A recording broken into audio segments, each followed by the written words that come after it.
kukaa ndani yao.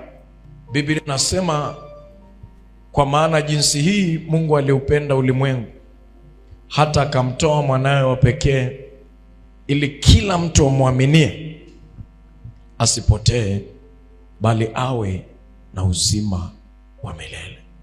Kuna njia sahihi na njia isiyo sahihi, na sio kila njia ukipita itakufikisha salama unakoenda.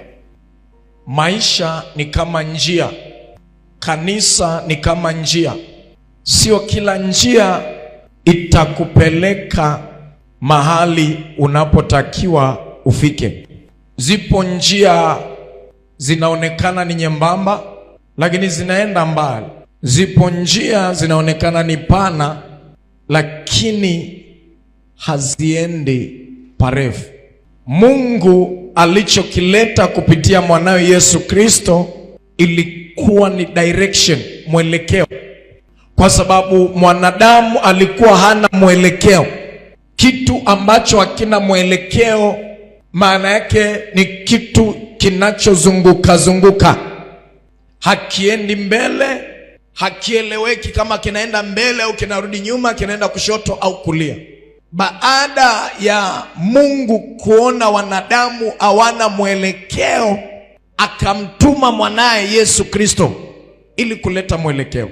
Na sasa tuna jina lipasalo kuokolewa kwalo, ni jina la Yesu Kristo, ambao ndilo msingi wa imani yetu.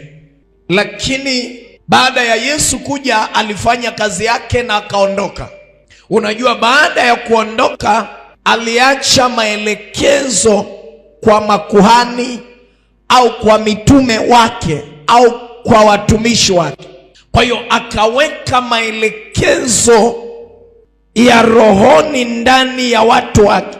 Ndio maana alimuita Petro karibia mara 4, anamwambia, kama unanipenda, maelekezo ninayokupa, lisha kondoo zangu. Kama Petro Yesu alimwambia lisha kondoo zangu, haimaanishi kwamba Petro ni mmoja.